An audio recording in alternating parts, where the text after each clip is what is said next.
कैसे मंजर अभी आने लगे हैं, कैसे कैसे मंजर अभी आने लगे हैं, और गाते गाते लोग चिल्लाने लगे हैं, बदल डालो अब इस तालाब के पानी को, कमल के फूल तो मुरझाने लगे हैं, कमल के फूल तो मुरझाने लगे।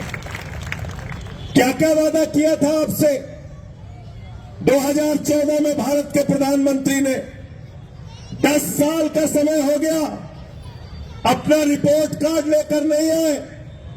चुनाव आया तो बिल्कुल ठीक कहा गोपाल इटालिया जी ने, हिंदुस्तान की बात नहीं करते, हिंदुस्तान के लोगों की बात नहीं करते, हिंदुस्तान के गरीबों की बात नहीं करते, हिंदुस्तान के दलितों की बात नहीं करते, हिंदुस्तान के पिछड़ों की बात नहीं करते, हिंदुस्तान के आदिवासियों की बात नहीं करते, हिंदुस्तान के 145 करोड़ लोगों की बात नहीं करते, अल्पसंख्यकों की बात नहीं करते, पाकिस्तान याद करते हैं। अरे हम पाकिस्तान से नहीं डरते। भाजपाइयों, तुमको डर लगता है तो पाकिस्तान चले जाओ।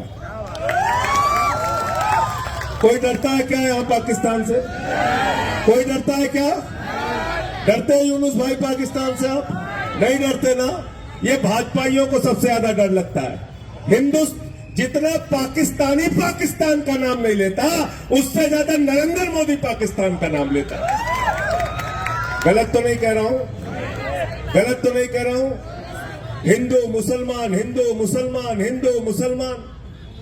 अरे चुनाव आया तो काम की बात करो ना, काम की बात करो। हमारे लड़कों को कहा था तुमने 2 करोड़ नौकरी देंगे हर साल। ये गोपाल इटालिया बैठे, पेपर लीक हुआ गुजरात में, लाठियों से इनके पीठ पे वार किया गया। ईसुदान गढ़वी यहां बैठे हैं, हमारे कार्यकर्ता बैठे हैं, इनको पीट पीट के जेलों में भरा गया। हमने गुजरात के नौजवानों की लड़ाई लड़ी है, इंडिया गठबंधन के लोगों ने, कांग्रेस पार्टी ने, आम आदमी पार्टी ने लड़ाई लड़ी है। हम पूछना चाहते हैं, 2 करोड़ नौकरियों का हिसाब दो। जो पेपर लीक से बर्बाद हुए हैं नौजवान, उनका हिसाब दो। हमसे हिंदू मुसलमान की बात मत करो। गलत तो नहीं कह रहा हूं? गलत तो नहीं कह रहा हूं?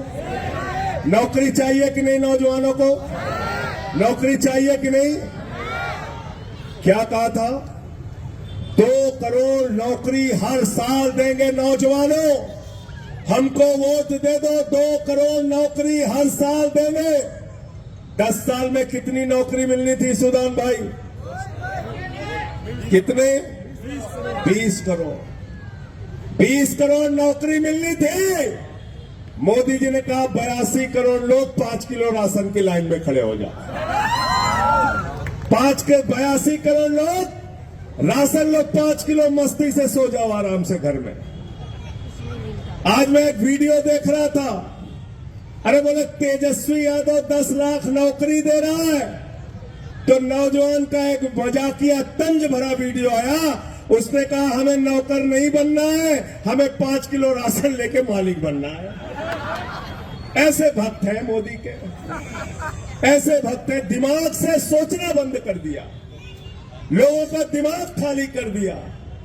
मैं आज हिंदू मुसलमान की बात करता हूं और आप ही लोग जवाब देना, भावनगर के लोगों, आप लोग जवाब देना, जोर से जवाब देना, इतने जोर से जवाब देना कि मोदी जी को सुनाई दे।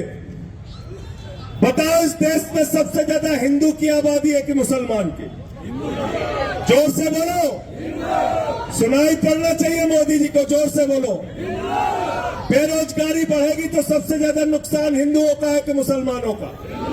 जोर से बोलो, हिंदुओं का। इस देश में सबसे ज्यादा आबादी हिंदुओं की है कि मुसलमानों की? जोर से बोलिए। अरे आपकी आबादी ज्यादा है तो जोर से आवाज तो बोलो। महंगाई ज्यादा बढ़ेगी तो सबसे ज्यादा नुकसान हिंदुओं का है कि मुसलमानों का? हिंदुओं का है कि मुसलमानों का? इस देश में अशिक्षा ज्यादा बढ़ेगी तो ज्यादा नुकसान हिंदुओं का है कि मुसलमानों का? अस्पताल की बदहाली बढ़ेगी तो ज्यादा नुकसान हिंदुओं का है कि मुसलमानों का? है ना? है ना? किसान ज्यादा हिंदू है कि मुसलमान? अगर किसानों को उनके फसल का दाम नहीं मिलेगा तो ज्यादा नुकसान हिंदुओं का है कि मुसलमानों का? है ना? है ना? हिंदुओं की जेब काटते हैं भाजपा वाले और कहते हैं हिंदुओं का भला कर रहे हैं, हिंदुओं का भला कर रहे हैं। अरे ये भारतीय जेब कतरा पार्टी है, भारतीय जेब कतरा पार्टी, इनसे होशियार है ना। ये बेईमान लोग हैं, ये कुछ नहीं कर सकते आपके लिए। मैं आपको बताने के लिए आया हूं। चुनाव प्रचार में अरविंद केजरीवाल जाते हैं, कहते हैं आपके लिए स्कूल बनवाएंगे, अस्पताल बनवाएंगे।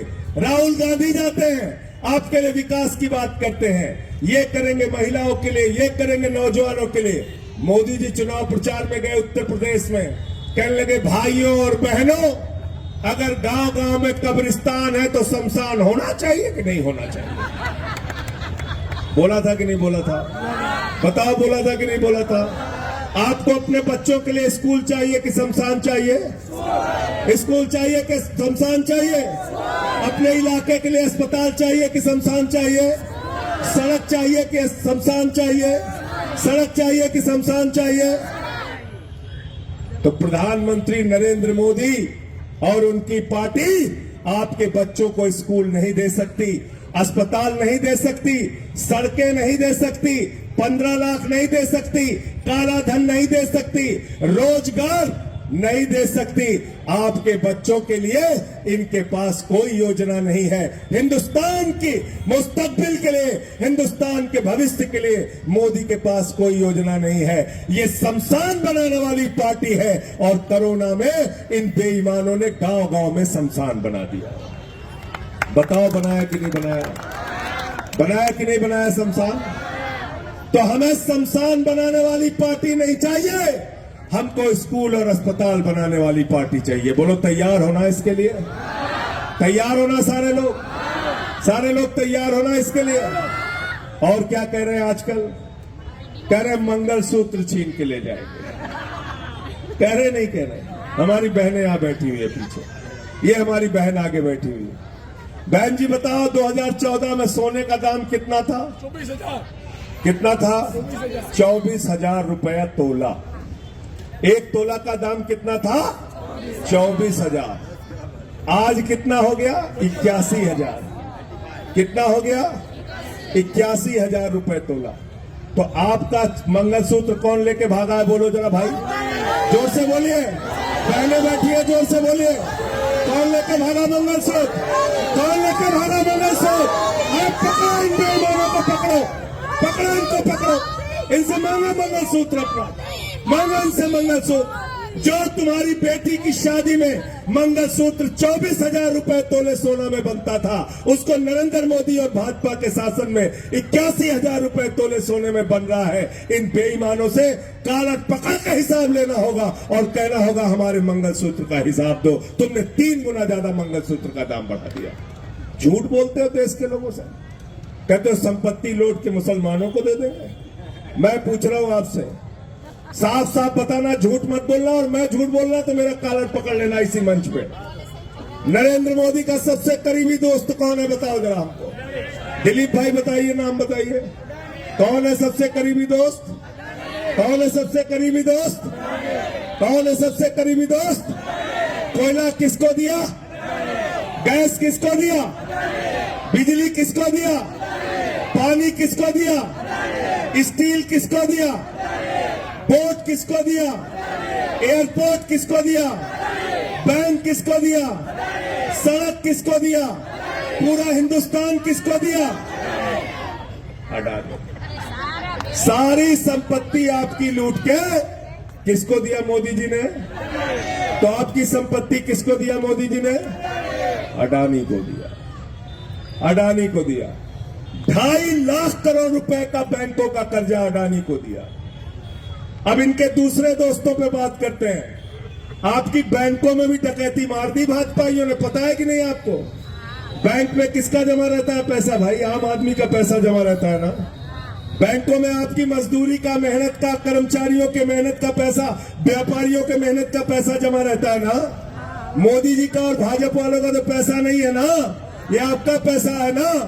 20,000 करोड़ रुपए लेके मेहुल चौकसी भाग जाता है, 20,000 करोड़ रुपए लेके नीरव मोदी भाग जाता है, 10,000 करोड़ लेके विजय माल्या भाग जाता है, 6,000 करोड़ लेके नितिन संदेशरा भाग जाता है, 3,000 करोड़ लेके ललित मोदी भाग जाता है। जितने बेईमान हैं सबको भगाने का काम भाजपा वालों ने किया है। इनसे एक एक चीज का हिसाब लेना और पूछना, हमारे बैंकों में जिन लोगों ने डकैती डाली है उनको लंदन से पकड़ के हिंदुस्तान कब लाओगे, हमारा पैसा वापस कब करोगे। आपको पता होनी चाहिए आपकी संपत्ति किसने लूटा है। छोटा मोटा पैसा नहीं, 15 लाख करोड़ रुपए चंद पूंजीपतियों का मोदी जी की सरकार ने माफ किया है। 15 लाख करोड़। और भ्रष्टाचार के खिलाफ बोलते हैं। मैं तो भाजपाइयों के लिए कहता हूं, भाजपा वाले जब भ्रष्टाचार के खिलाफ बोलते हैं तो लगता है ओसामा बिन लादेन और डाकू गब्बर सिंह अहिंसा पे उपदेश दे रहे हैं। ओसामा बिन लादेन और डाकू गब्बर सिंह अहिंसा पे उपदेश दे रहे हैं। कह रहे भ्रष्टाचार मिटाऊंगा, भ्रष्टाचार मिटाऊंगा, ये मोदी की गारंटी है, भ्रष्टाचारियों को नहीं छोड़ूंगा, इस बात की गारंटी है। मैंने कहा ठीक कहा मोदी जी, ये मोदी की गारंटी है। पूरब से लेकर पश्चिम तक, उत्तर से लेकर दक्षिण तक जितने भ्रष्टाचारी हैं सबको बीजेपी में शामिल करूंगा, इस बात की गारंटी है। बताओ शामिल किया कि नहीं किया। अजीत पवार का 70,000 करोड़ का घोटाला मोदी जी ने खोला, फिर बीजेपी के साथ मिला लिया। छगन भुजबल का भ्रष्टाचार खोला, बीजेपी के साथ मिला लिया। हसन मुशर्रफ का भ्रष्टाचार खोला, बीजेपी के साथ मिला लिया। नारायण राणे का भ्रष्टाचार खोला, बीजेपी के साथ मिला लिया। अशोक चौहान का भ्रष्टाचार खोला, बीजेपी के साथ मिला लिया। जनार्दन रेड्डी का भ्रष्टाचार खोला, बीजेपी के साथ मिला लिया। शुभेंदु अधिकारी, मुकुल राय का भ्रष्टाचार खोला, बीजेपी के साथ मिला लिया। हेमंत विश्व शर्मा का भ्रष्टाचार खोला, बीजेपी के साथ मिला लिया। बीजेपी का नारा है, जो जितना बड़ा भ्रष्टाचारी वो उतना बड़ा पदाधिकारी। सारे भ्रष्टाचारियों को अपने साथ मिला लिया। कौन सी वॉशिंग मशीन है भाई, इसका क्या नाम है? मोदी वॉशिंग मशीन, सारे दाग चुटकियों में धुले। मोदी वॉशिंग मशीन, सारे दाग चुटकियों में धुले। बड़े से बड़े बेईमान को उसी वॉशिंग मशीन में डुबाते हैं, निकाल के कहते हैं अरे ये तो राजा हरिश्चंद्र है। अब मुझे तो हंसी आती है बीजेपी के कार्यकर्ताओं पे। बीजेपी के कार्यकर्ता मुर्दाबाद लगाते हैं, अशोक चौहान मुर्दाबाद, अशोक चौहान मुर्दाबाद। आदर्श सोसाइटी का घोटाला किया, इसको पकड़ो, इसको मारो, इसको पकड़ो, इसको मारो। पता चला मोदी जी इसको माला पहना रहे, माला पहना रहे, गले लगा रहे, गले लगा रहे। ये पार्टी है भारतीय जनता पार्टी, इसलिए इनके किसी झांसे में मत फंसना। इस बार के चुनाव में आप लोगों को बगैर किसी झांसे में फंसे भारतीय जनता पार्टी के खिलाफ एकजुट होकर एक साथ मिलकर उमेश भाई मकवाना को वोट देना है और झाड़ू पर बटन दबाकर इनको यहां से जिताने का काम करना है। बताओ तैयार हो कि नहीं? सारे लोग तैयार हो ना? तैयार हो ना? और झाड़ू बहुत काम की चीज होती है, झाड़ू बहुत काम की चीज होती है। जानते हो ना झाड़ू काम की चीज होती है? अगर अपने घर की सफाई करनी हो तो क्या चाहिए? पीछे तक आवाज उठाइए। क्या चाहिए? मोहल्ले की सफाई करनी हो तो क्या चाहिए? गुजरात की सफाई करनी हो तो क्या चाहिए? देश की सफाई करनी हो तो क्या चाहिए? और किसी के दिमाग पे भूत सवार हो जाए, भूत उतारना हो तो क्या चाहिए? क्या चाहिए? क्या चाहिए? झाड़ू। देखा ना गांव में अगर किसी को भूत सवार हो जाता है, 4 लोग उसको पकड़ के ओझा के पास लेके जाते हैं। ओझा उसको मार झाड़ू, मार झाड़ू, मार झाड़ू, उसका भूत उतार देते हैं। तो इनका भूत उतारने का काम आप लोगों को क्या कर रहे हैं आम आदमी पार्टी के साथ, क्या कर रहे हैं अरविंद केजरीवाल के साथ। दिल्ली के 3 बार के मुख्यमंत्री, 3 बार के लोकप्रिय मुख्यमंत्री जिन्होंने जनता के लिए काम किया, आपके बच्चों के लिए स्कूल बनवाया, अस्पताल बनवाया, सड़कें बनवाई, बुजुर्गों के लिए तीर्थ यात्रा फ्री किया, बिजली फ्री किया, पानी फ्री किया, शिक्षा फ्री किया, इलाज फ्री किया। आज उस आदमी को पकड़ के मोदी जी ने जेल में डाल दिया, जेल में डाल दिया केजरीवाल का। केजरीवाल का संदेशा लेके आया हूं गुजरात के लोगों आपके लिए, उमेश भाई के लिए संदेशा लेके आया हूं, आपसे हाथ जोड़कर विनती करने के लिए आया हूं। केजरीवाल ने कहा है मोदी के जुर्म के आगे, मोदी के अत्याचार के आगे झुकूंगा नहीं, लड़ता रहूंगा। मेरे भाइयों, आप सब लोग जेल का जवाब वोट से देना, जेल का जवाब वोट से देना। कल था चेतर भाई के इलाके में, उनको भी जेल में डाल दिया था, उनकी पत्नी को भी जेल में डाल दिया था। अभी गोपाल भाई से पूछ रहा था, 100 कार्यकर्ताओं को पकड़ के जेल में डाल दिया गुजरात में।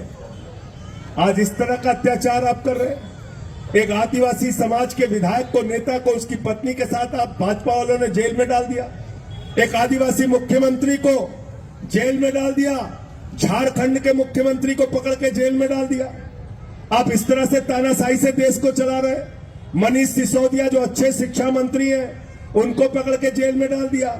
स्वास्थ्य मंत्री सत्येंद्र जैन को पकड़ के जेल में डाल दिया। क्या गुनाह है हम लोगों का? क्या गुनाह है अरविंद केजरीवाल का? अरविंद केजरीवाल का गुनाह यह है कि उन्होंने बच्चों को अच्छी शिक्षा का इंतजाम किया।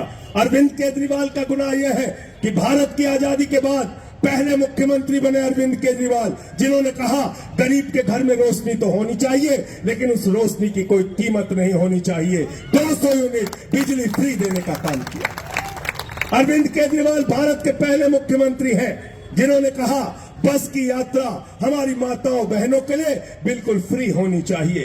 बुजुर्गों के लिए तीर्थ यात्रा का इंतजाम किया अरविंद केजरीवाल ने, और अरविंद केजरीवाल ने ऐसा काम किया कि अमेरिका के राष्ट्रपति की पत्नी हिंदुस्तान आई। अमेरिका के राष्ट्रपति की पत्नी हिंदुस्तान आई। मोदी जी ने कहा चलो गुजरात का स्कूल दिखाते हैं, उसने कहा नहीं देखना।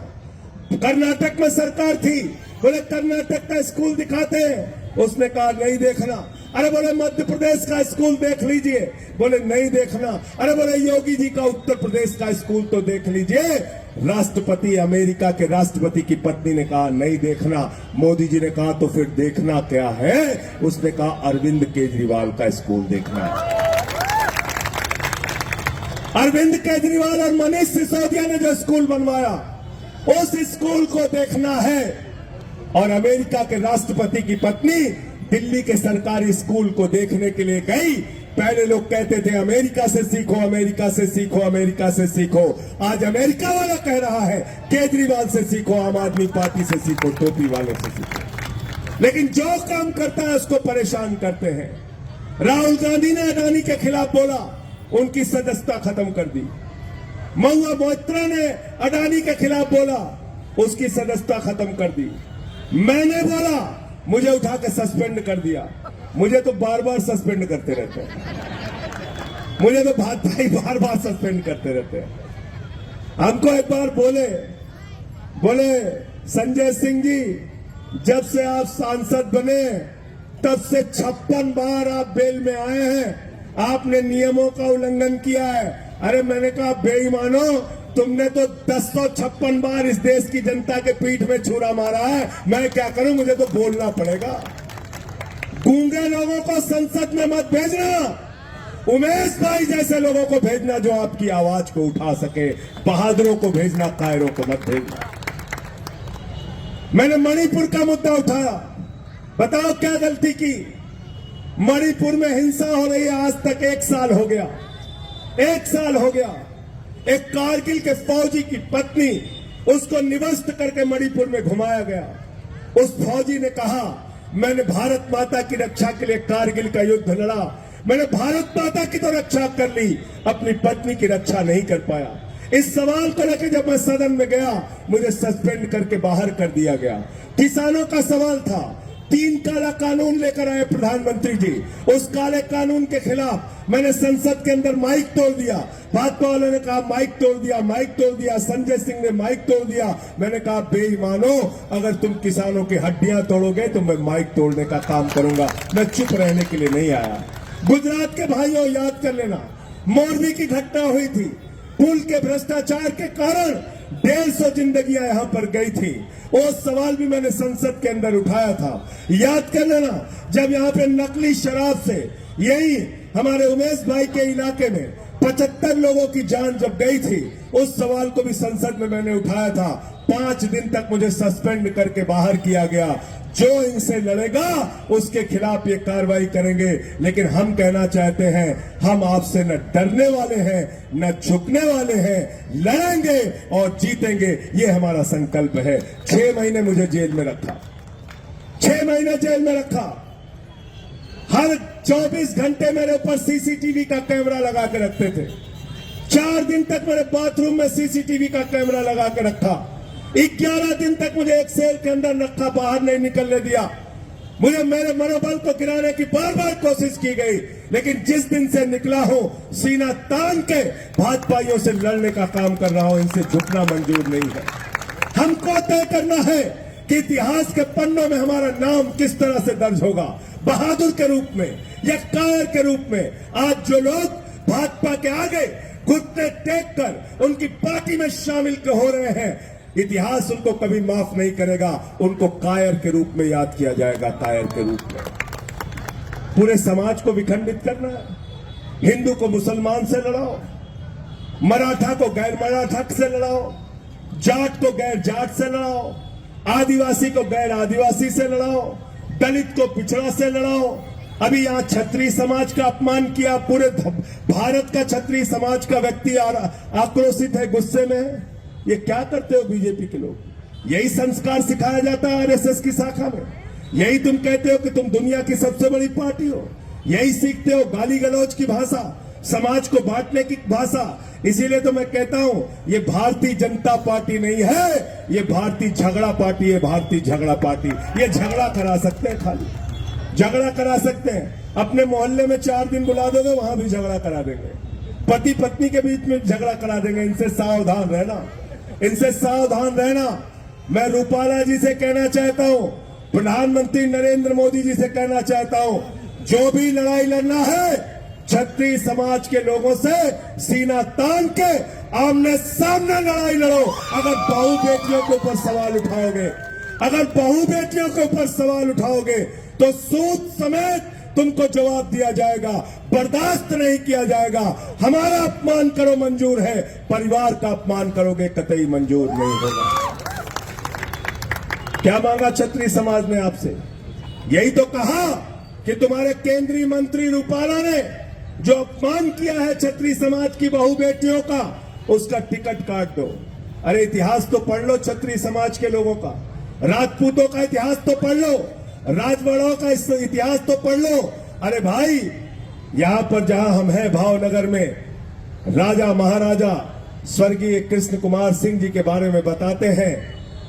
सरदार वल्लभ भाई पटेल का जब आह्वान हुआ तो पहली रियासत जो देश के अंदर विलय हुई, उसकी शुरुआत भावनगर से हुई।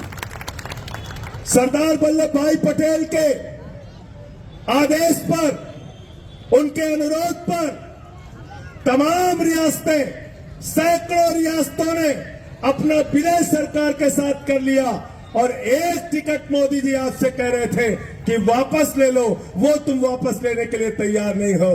तुम्हारा अपमान, तुम्हारी ये जो अपमान की कार्रवाई है, तुम्हारे अपमान का बदला अपने वोट की ताकत से क्षत्रिय समाज के लोग देंगे। उनके बहू बेटियों का अपमान जो तुमने किया है, सबने शपथ ले लिया है, सौगंध खा लिया है कि इस बार उमेश मकवाना को यहां से जिताना है। और पूरे गुजरात के अंदर क्षत्रिय समाज लामबंद होकर, पूरे देश में लामबंद और इकट्ठा होकर भारतीय जनता पार्टी के खिलाफ वोट देने का काम करेगा। गुजरात में 7 तारीख को, और इससे पहले राजस्थान में पता कर लेना, उत्तर प्रदेश में पता कर लेना। सबने सफाई की, मीटिंगें किया और क्षत्रिय समाज के लोगों ने तय किया सब कुछ मंजूर है, लेकिन सौगंध खाकर कहा बीजेपी को अब वोट नहीं देंगे जिन्होंने हमारे बहू बेटियों का अपमान किया। इसलिए साथियों और दोस्तों, आपसे कहने के लिए आया हूं, किसी नकली नारे के चक्कर में मत फंसना। कहते हैं 400 पार, 400 पार, 400 पार। अभी बता रहे हैं अमरेली का कहां का कैंडिडेट था, किसने कह दिया 500 पार? अमरेली का कैंडिडेट कहता 500 पार, 500 पार, 500 पार। हमने कहा जब दिमाग डिस्टर्ब हो जाएगा तो कुछ दिन बाद कहेंगे 700 पार, 700। अरे भाई कुछ भी बके जा रहे हो। 500 पार, 700 पार, 800 पार। मैंने कहा वो अमरेली वाले कैंडिडेट की गलती नहीं है, वो हिंदुस्तान का चुनाव नहीं लड़ रहा, वो अखंड भारत का चुनाव लड़ रहा है। अखंड भारत में कहीं से भी सीटें आ सकती हैं, पाकिस्तान से भी आ जाएंगी कुछ सीट, बांग्लादेश से भी आ जाएंगी, अफगानिस्तान, श्रीलंका, नेपाल, कहीं से सीट आ जाएगी भाजपा वालों की। ये तो पूरे दुनिया में कहीं से चुनाव जीत सकते हैं। इन बेईमानों के नकली नारों के चक्कर में मत पड़ना। इनके नारों की हकीकत मैं बताता हूं। 14 बार 10 साल में इनके नारे गलत साबित हुए हैं। कुछ उदाहरण मैं आपके सामने देता हूं। बंगाल में गए मोदी जी, कहने लगे 200 पार, 200 पार, 200 पार, आई 77 सीट। कर्नाटक में गए मोदी जी, कहने लगे 130 पार, 130 पार, 130 पार, आई 65 सीट। महाराष्ट्र में गए, कहने लगे 150 पार, 150 पार, 150 पार, आई 105 सीट। झारखंड में गए, कहने लगे 65 पार, 65 पार, 65 पार, आई 23 सीट। दिल्ली में गए, कहने लगे 45 पार, 45 पार, 45 पार, आई 8 सीट। हरियाणा में गए, कहने लगे 75 पार, 75 पार, 75 पार, आई 40 सीट। मिजोरम में गए, कहने लगे 21 पार, 21 पार, 21 पार, आई 1 सीट। अब कह रहे हैं 400 पार, 400 पार, 400 पार। गुजरात वाले कह रहे हैं 30 पार, 30 पार, 30 पार। करना है नहीं करना है तड़ी पार, बताओ। तड़ी पार करना है ना इनको, तड़ी पार करना है ना, तड़ी पार करना है ना। याद करके जाना मोदी जी ने जो बात कही थी। ये गोपाल भाई कह रहे हैं, आप कह रहे हैं मोदी जी की बात याद करके जाना। मैं कह रहा हूं हाँ, मोदी जी की बात याद करके जाना। 2014 में मोदी जी ने कहा था, भाइयों और बहनों, माताओं और बहनों, घर से निकलना तो घर का सिलेंडर देख के जाना। कहा था कि नहीं कहा था? तब सिलेंडर का दाम कितना था? कांग्रेस की सरकार थी, विधायक जी, कितना था? 400 रुपए, 400 रुपए। अब गोपाल भाई कितना दाम है? 1100 रुपए। कितना दाम है? 1100 रुपए। तो मैं कह रहा हूं संजय सिंह, मोदी जी की बात को याद करके जाना। इस बार भी घर का सिलेंडर देख के जाना। 400 की जगह 1100 का हो गया। मोटरसाइकिल भी देख के जाना, जिसमें 120 रुपए लीटर का पेट्रोल तुमने भरवाया। डीजल की गाड़ी भी देख के जाना, जिसमें 100 रुपए का डीजल तुमने भरवाया। सरसों के तेल का डिब्बा भी देख के जाना, जिसमें 250 रुपए लीटर का सरसों का तेल तुमने भरवाया। जब ये सब कुछ याद रहेगा तो इनसे लड़ने वाली आम आदमी पार्टी, इंडिया गठबंधन, कांग्रेस पार्टी याद रहेगी और उमेश मकवाना याद रहेंगे। इनका चुनाव निशान झाड़ू आपको याद रहेगा। ये आपके लिए कुछ नहीं कर सकते। मोदी जी अपने दोस्तों के लिए कर सकते हैं, देश के लिए कर सकते हैं। पीछे से आवाज आ रही है, भतीजे को भूल गए, उसका नाम ही नहीं ले रहे। कौन है भतीजा भाई? जैसा। कहां से क्रिकेट खेला है? किसी को पता ही नहीं। कहां से क्रिकेट खेलता है? कहां से क्रिकेट खेलता है? बल्ला पकड़ना नहीं आता। क्या बना दिया उसको? बीसीसीआई का चेयरमैन। बीसीसीआई का चेयरमैन। और जब हमारा नौजवान कहता है सेना में भर्ती होना है, भारत की रक्षा के लिए अपनी जान कुर्बान करनी है, तो प्रधानमंत्री जी कहते हैं 17 साल में भर्ती हो जाओ, 21 साल में रिटायर हो जाओ। मैं पूछना चाहता हूं प्रधानमंत्री जी, आप 75 साल के उम्र में तीसरी बार प्रधानमंत्री बनना चाहते हो और हमारे नौजवान को 21 साल में रिटायर करना चाहते हो। अब इस देश की जनता आपको रिटायर करेगी इस चुनाव के अंदर। आपका भतीजा जिसको बल्ला पकड़ना नहीं आता, वो बीसीसीआई का चेयरमैन बनेगा। हमारा नौजवान जो सुबह उठ के एक्सरसाइज करता है, खून पसीना बहाता है, सेना में भर्ती की उम्मीद रखता है, उसको कहते हो -45 डिग्री टेम्परेचर में सियाचिन में ड्यूटी करो, +50 डिग्री टेम्परेचर में जैसलमेर में ड्यूटी करो। हमारे घर का बेटा -45 डिग्री टेम्परेचर और +50 डिग्री टेम्परेचर में ड्यूटी करेगा और तुम्हारा बेटा बगैर कुछ किए हुए बल्ला पकड़ना नहीं आता उसको बीसीसीआई का चेयरमैन बनाओगे, ये व्यवस्था हमें मंजूर है क्या? मंजूर है क्या? मंजूर है क्या?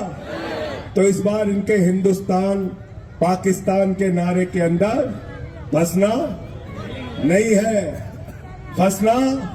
ये पाकिस्तान की बात करें, आप हिंदुस्तान की बात करना। ये पाकिस्तान की बात करेंगे, आप हिंदुस्तान की बात करना। कह देना पहले हिंदुस्तान की बात करो, गुजरात की बात करो, अरे भावनगर की बात करो, हम लोगों की बात करो, और गुमराह करने की कोशिश मत करो। अंत में मैंने भगत सिंह जी को पढ़ा जेल में, कई किताबें पढ़ी, गांधी जी की किताबें पढ़ी, आजादी के दीवाने एक किताब थी, इसको पढ़ा, नेल्सन मंडेला जी को पढ़ा मैंने जेल के अंदर क्रांतिकारियों के बारे में पढ़ा। मैं शहीद आजम भगत सिंह को जब फांसी की सजा हो गई थी, उनके भाई उनसे मिलने के लिए आए, निराश थे, उदास थे, वापस गए तो भगत सिंह ने उनको चिट्ठी लिखी और उस चिट्ठी के अंत में लाइन लिखी। वो लाइन जो थी वो मैं आपके सामने पढ़ना चाहूंगा।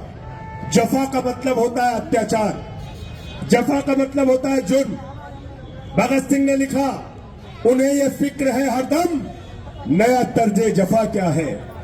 उन्हें यह फिक्र है हरदम नया तर्जे जफा क्या है। हमें भी शौक है देखें सितम की इंतहा क्या है। हमें भी शौक है देखें सितम की इंतहा क्या है। हम आपके सितम की इंतहा को देखना चाहते हैं प्रधानमंत्री जी। हम आपके यातना के, आपके उत्पीड़न की इंतहा को देखना चाहते हैं। और भावनगर के लोगों, अंतिम बात कह के अपनी बात को खत्म करूंगा। ये 2024 का चुनाव अंतिम चुनाव है, याद रखना। इसके बाद आपके वोट की ताकत छीन ली जाएगी, संविधान छीन लिया जाएगा, आरक्षण खत्म कर दिया जाएगा। ये बात मैं पूरी जिम्मेदारी से कह रहा हूं। अरुण गोविल, उसने कहा 400 सीट दे दो, संविधान बदलना है।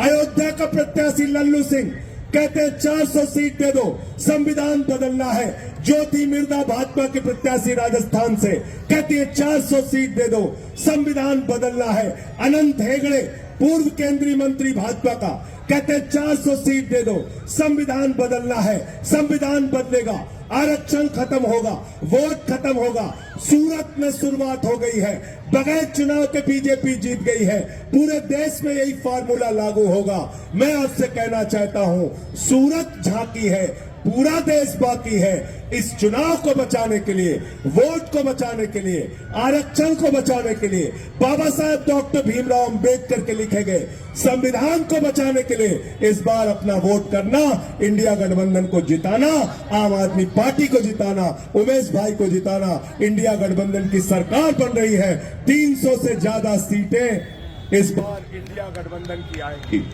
300 से ज्यादा सीटें इंडिया गठबंधन की आएगी। इंडिया गठबंधन की सरकार बनेगी और सारे लोग मिलकर आपसे एक वादा करके जा रहा हूं। ये वादा केजरीवाल जी ने सबसे लिया है, पूरे देश में 200 यूनिट बिजली फ्री होगी। ये हम लोगों का वादा है आपसे। इंडिया गठबंधन की सरकार बनेगी तो पूरे देश में 200 यूनिट बिजली फ्री होगी, फ्री होगी। आप सबका बहुत बहुत शुक्रिया, बहुत बहुत धन्यवाद।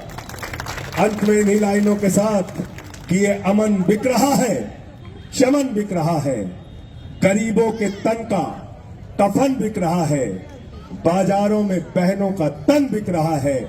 यारो बुरा न मानो तो कह दूं, इन बेईमानों के हाथों वतन बिक रहा है, इन बेईमानों के हाथों वतन बिक रहा है।